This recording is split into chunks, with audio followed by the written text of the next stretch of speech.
bem-vindos a mais um vídeo aula do projeto 365 Expert Adobe. Eu sou o tutor Bruno Baltarejo e nessa aula eu quero falar um pouquinho sobre Color Grade, correção de cor dentro dos softwares da Adobe. E para isso eu quero indicar para vocês um tema, um blog. Primeiro, já indico o canal, o Pro Video Coalition é um blog gigantesco sobre Color Grading, sobre a parte de finalização de cor e na verdade sobre pós-produção em geral.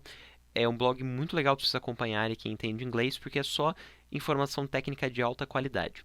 E daí eu estava aqui lendo uma matéria muito interessante sobre se deve ou não ser feito o transcode antes do Color Grade no Adobe Premiere. Para quem quer ter a matéria completa, acessem ali o link, por favor, é imprescindível darem uma leitura ali. Mas para quem não entende inglês, eu vou dar meio que uma resumida aqui apresentando esse tema. Primeiro, por que eu quis levantar essa informação aqui para vocês no canal? Porque é uma pergunta que eu recebo direto sobre isso, inclusive dentro de produtoras, pessoal mais técnico que já trabalha, volta e me perguntam: eu devo, antes de fazer o color grade de um arquivo DSLR, por exemplo, em 8 bits, converter para um ProRes 422 ou não? Já várias vezes eu vi gente falando: não, você converte para ProRes, seja 422, 444, que você vai ter um melhor trabalho dentro dos softwares de edição. E daí eu descobri, lendo essa matéria, o porquê que tem essa falácia, esse erro, que o pessoal acredita nisso, sendo que não é verdade. E daí eu descobri que no Final Cut 7, eu não sabia desse detalhe, embora eu tenha trabalhado bastante tempo com o Final Cut 7, o Final Cut 7 ele opera em 8 bits. Mas se os seus arquivos dentro da timeline são 10 bits, ele opera em 10 bits. Então dentro do Final Cut 7, isso era uma verdade. Se eu estou com o arquivo 8 bits, ele opera em 8 bits.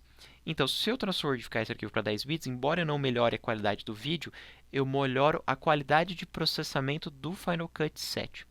Porém, se você não está utilizando o Final Cut 7, está usando o DaVinci ou o Premiere Pro, isso não é uma realidade. Tanto no DaVinci quanto no Premiere Pro, eles operam em 32 bits. 32 bits ou float point, como é muito chamado em vários softwares, como por exemplo no After Effects, quer dizer que ele está numa gama de bits muito, muito superior ao que suas câmeras gravam, e você não precisa fazer nenhuma conversão. O próprio software, dentro dele, internamente, opera no espaço de cor 32 bits. Então, o que acontece é que, mesmo a imagem sendo 8 bits, quando você está forçando o tratamento de cor dela, ele expande essa imagem para 32 bits, que é como ele opera internamente dentro do software, e você trabalha com a imagem nessa qualidade sempre. Então, se você converter para 8 bits para 10, não vai fazer diferença, porque o software já expande ele para 32 bits e opera internamente dentro dele em 32 bits. Eu vou apresentar uns detalhes técnicos que você tem que saber dentro do Premiere para que isso funcione, mas basicamente essa é a ideia. Você não precisa transcodificar de 8 bits para 10 bits nem para qualquer nenhum outro formato. Por quê? Qualquer conversão de arquivo vai ter uma perca no arquivo. A não ser que você use uma conversão lawless, sem perca nenhuma, que você exporte, por exemplo, lá em QuickTime Uncompressed 10 bits, que seu arquivo vai ficar gigantesco, vai ter que ter muito espaço de armazenamento, um HD muito rápido. Qualquer outra opção que você use que tenha, sei lá, seja 444, ele tem um tipo de perca menor. Ele é quase virtualmente sem perca, mas ele tem uma pequena perca. Se você usar um 422, ele tem uma perca, não é uma perca visual, mas tem uma perca. Você ia perceber, por exemplo, na hora de fazer correção de cor secundária, como as cores estão ainda mais prejudicadas do que se você não tivesse reconfigurado. E tem vários outros detalhes. É legal vocês assistirem aqui a matéria, pelo menos assistir os vídeos da matéria, que nos vídeos ele faz uns comparativos entre o quanto que o arquivo fica prejudicado em 10 bits ou em 8 bits. Não que ele fique pior em 10 bits, mas é porque houve mais uma compressão. Você pegou um vídeo que já tem a compressão da câmera e recomprimiu ele para um outro formato, reescrevendo os arquivos deles e usando mais um tipo de compressão. Não faz sentido nenhum. Você perde informação de cor, perde qualidade no teu arquivo. Então não façam isso. Mas alguns detalhes técnicos. No DaVinci ele sempre opera em 32 bits e na exportação ele usa a taxa de bits para indexação do arquivo, para compressão do arquivo que você pediu para o formato que você quer, mas a conversão é em 32 bits. Então, ele opera em 32 bits e daí comprime para a quantidade de bits do seu arquivo final que você pediu. Na hora de fazer isso, para evitar posterização, ele usa um jitter, quer dizer que ele faz tipo um ruidinho na imagem de cor para misturar melhor as cores e evitar posterização. Isso é lindo. É a única vantagem em questão técnica que o Premiere e o DaVinci vai ter sobre o Premiere. Em questão de ferramenta, o DaVinci tem várias ferramentas legais que o Premiere ainda não tem, mas em questão técnica de manipulação do arquivo, ambos são 32 bits, e o DaVinci tem uma diferença que ele usa jitter na exportação, evitando posterização, e que o Premiere ainda não usa.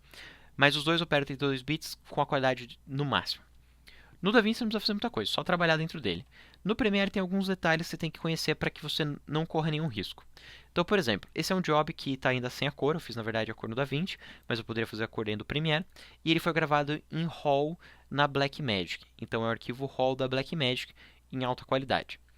Como ele está em RAW, eu tenho mais do que 8 bits, eu tenho um arquivo com muito mais informações. E para eu manter essas informações e operar o tempo inteiro em 32 bits, a primeira coisa que eu tenho que tomar cuidado é, na hora de usar efeitos, só usar efeitos que tenham aqui 32 bits nas informações. Você vai ver que aparece aqui do lado, ó, todos esses que têm 32 bits você pode usar sem problema, ok? Então, se você usou 32 bits, tranquilo.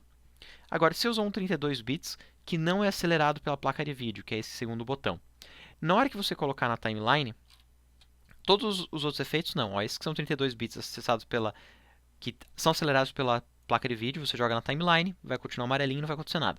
Mas se você jogar esse, vai ter um detalhe, que é só para esses que não são acelerados pela placa de vídeo, que ele vai ficar vermelho. Quando ele é amarelo, ele está operando ainda 32 bits através da placa de vídeo.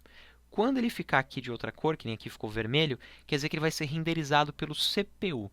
Quando ele renderiza pelo processador e não pela placa de vídeo, ele faz isso em 8 bits. Então, embora ele opere 32 bits, você tem que avisar o seu CPU que você quer que ele renderize também em 32 bits. Para os que têm o símbolozinho de acelerados pela placa de vídeo, não tem nenhum problema. Se você tiver com esses dois habilitados, pode usar todos esses efeitos o tempo inteiro em 32 bits. Se só esse estiver habilitado, tome cuidado na hora que você usar efeitos como esse, para antes você fazer o seguinte. Vim aqui em editar, na verdade você vem aqui em sequências,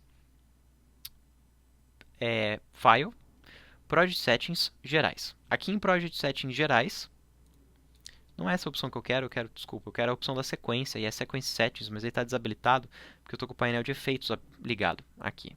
Selecionei minha timeline, agora vai estar lá, Sequence Settings, aqui. Essa opção aqui que você tem que habilitar. Maximum Bit Depth. Está dizendo que os previews gerados pela CPU também serão no máximo de profundidade de bits. E ele vai processar no máximo de profundidade de bits que aquele plugin suportar, mesmo que ele não seja acelerado pela placa de vídeo. Então, esses plugins aqui também operarão em 32 bits sempre. Tá? Então, caso você use um desses plugins que não são acelerados pela placa de vídeo, lembre de ativar lá nas preferências, lá em Sequence Settings, de novo está desligado, Sequence Settings, que você quer máximo Bit Depth. Isso vai valer também na hora do render. Quando você for fazer o render final, aqui, escolher um render tipo um H264, aqui habilite Maximum Bit Depth. Daí ele vai processar no máximo de profundidade de bits na hora de criar o teu arquivo. Beleza? Então, o que eu queria passar aqui é, não precisa fazer nenhuma conversão do seu arquivo para outro formato, porque o próprio Premiere já expande para 32 bits. Só tome cuidado dentro do Premiere para não usar plugins que não sejam 32 bits. E também, se você usar plugins que não são acelerados da placa de vídeo, para você nas preferências da sequência habilitar máximo Bit Depth, para ele sempre operar no máximo de profundidade de bits, 32 bits, e assim você vai ter o máximo de qualidade possível no tratamento de cor dos seus vídeos dentro do Premiere Pro. Espero que vocês tenham gostado dessa aula, ela é extremamente técnica, mas é uma aula que vale a pena para vocês que vão fazer correção de cor dentro do Premiere, isso é importantíssimo. Se vocês quiserem conhecer o curso completo de correção de cor, acessem o portal da TreinaWeb, tem um curso de correção de cor com Premiere Pro, e um curso de correção de cor com o DaVinci Resolve. Eu encontro vocês lá e até a próxima aula.